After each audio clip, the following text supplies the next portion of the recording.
What is going on, everybody? Welcome to another episode of The Realm Status. I am your host, Swiper, and today I want to talk about Camelot Unchained and the year 2021. I want to talk about some of the major points and some of the major strides Camelot Unchained has made this year. Now, just a disclaimer, we have a lot of updates. There are a lot of updates we get each month, so I'm not going to cover everything. I'm only going to cover some of the major things that I find most interesting. Now, again, there's a lot of technical aspects, there's a lot of art, there's a lot of design, there's so much that they provide us, but I'm going to try and keep it short, simple, and sweet. So if you haven't been keeping up with Camelot Unchained, stay tuned, because here we go.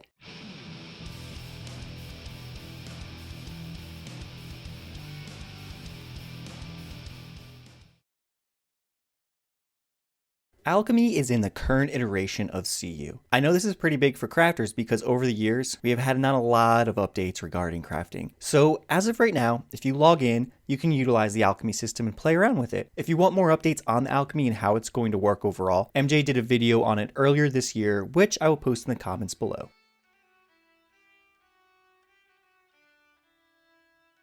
One thing that we all know since the inception of Camelot Unchained, the map is going to be made up of many vast and different islands. Over the years, I've thought to myself, man, I really want to hear more about this map, and I really want to hear more about these islands and how it's all going to work. Well, in 2021, it's been pretty good. CU designed and instituted the verdant forest, the golden plains, the coastal lowlands, and the frozen tundra, as well as they've been making constant improvements to all these biomes, whether these improvements revolve around bugs, like falling through the world in certain places, improving lighting, improving performance, or improving the overall look and sound of these biomes, they have been at it non-stop. And on top of all that, we continue to see improvements of each home world that every realm has to call their own.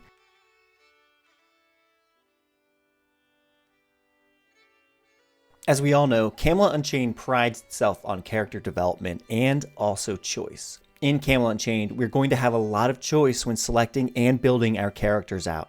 This year, Camelot Unchained has made a lot of good progress. On the current iteration, CU was able to add in Furbolgs and also the Jotnar. That concludes all the giants. So right now, each realm can play a actual giant race. We also received an update in July stating that the Kate Sith were up next for development. So overall, if I'm not mistaken, and if I'm wrong, please correct me in the comments below. But for launch, I think CU is aiming for 5 races per realm. Now, with all these updates we get, I don't know if this number has changed. I know originally we weren't supposed to have the Spirit Mages or the Scouts at launch, but now I believe we are. But anyway, if I'm mistaken, please hit me up in the comments. But overall, this is pretty good progress for the amount of months that they've been working and the amount of updates that they've been giving us.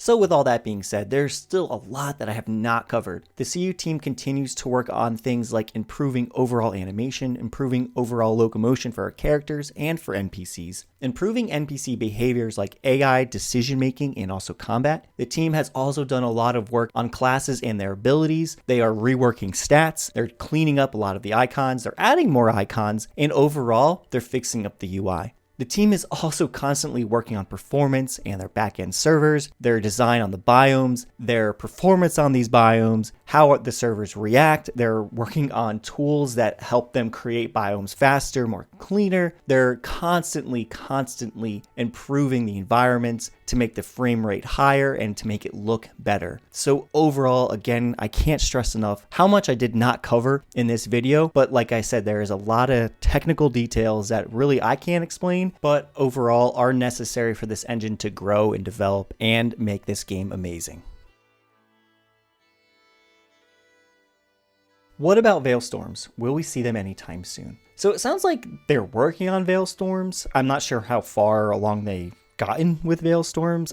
To be quite honest, I don't even know where they're at with it, and I think this is why the question was asked, because we hear a lot about Veilstorms when this game was first talked about. You know, Veilstorms are a big feature to this game. It's almost something that we all expect, and it sounds very interesting with how it's going to relate to RVR and how it may take our attention away from just battling each other. I think it's supposed to change our strategy. It's supposed to make the fighting a bit more dynamic and not so, hey, go to this point and attack and let's meet here and attack. It's supposed to interrupt or disrupt and make things chaotic. It's also embedded in a lot of the lore stories. Anyway, let's get back to the question. It sounds like before they implement these Veil Storms, they're going to want to finish up the weather stuff first. I don't know if there's other stuff they want to finish first. I'm sure there is, but it sounds like we probably won't be hearing more about Veil Storms until they get all this weather stuff fixed up or cleaned up and added and implemented in the game. Now, a lot of the updates that you'll see this year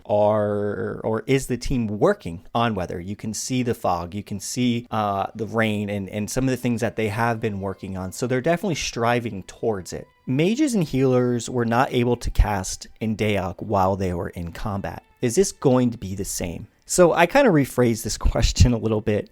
Essentially, from what I remember in Daok is if you were casting and you were getting hit by somebody, that cast bar was resetting. Essentially, they were interrupting you every time, so you were kind of dead in the water. So when it comes to CU, it sounds like it's not going to be exactly like that. They understand that a lot of people are coming into this game from Daok, and they want to respect the nostalgia. They want to keep it a old school game in a sense, but with some modern context to it. So it's not going to be Daok to a T. And I think they've said that numerous times over the years. And Mark has talked about combat and what he thinks. And if you look at the abilities that they've shared with us, you're going to see that there is tab targeting abilities, and there's also abilities that you aim. So you're going to have a little bit of action-y kind of tab target, kind of like a mixture of combat in there. So obviously, we don't know exactly how combat's going to be. Even if you go on and test it and play it, you still can't really say that this is what it's going to be like because there's so many changes going in and so many improvements. Now, one thing they did state that I am extremely happy about is that they're not going to have healers become these regen machines. Have you ever played those games where healers were just unstoppable? No matter who was hitting them or what was hitting them, they were just unstoppable, whether it's due to their gear or whatever. So long story short, it doesn't sound like they're going to have healers that just can regen and throw out a million heals and use pots and can just stay alive forever. Question number 3, how concerned is CSE about sparse population of players over the testing time on weekends? So right off the bat, they said it's not a concern of theirs and that they thoroughly believe that once more features get added, once things start getting cleaned up, essentially, more people will join. Essentially, more content that comes out, the more people will be joining, and that's kind of their thought process on it. And I have to say, for the most part, I agree. I think that a lot of times when I get on, which isn't very often, and it's been a while, there hasn't been a lot of people on there, and it was kind of hard to find fights. And people have mentioned this before in prior streams, and MJ has said, hey, listen, we're not asking for a lot of people to come on. We're not really advocating it. So at this point, I have to agree. Like myself in my experiences, I'm not a big tester. So when this game gets more fleshed out, I will definitely be playing a lot more. When will we start to see the progression system part of the gameplay? So I think what this question is alluding to is, let's say you log in, you create a character and you're running around, you're killing stuff. When are you going to get that gameplay loop? Meaning like, when are you going to get that experience? When are you going to start seeing things leveling up? And it sounds like they're not going to give us a date on that. They said they have a timeline of things that they need to roll out first before this comes into play. They said things like crafting and bandit camps and things that they need to add into the game first. So overall, it sounds like there are a couple things that need to get completed before this can essentially be rolled out. Will realm artifacts be similar to the ones in Daok? Simply put, it's not going to be the same as Daok. It's going to be essentially a different game, and that's kind of how they left it, and they moved on to the next question. Now, if you guys remember the RVR map and how it's going to work, it's going to be like nothing that I've ever played. It's not going to be like Dark Age in that sense.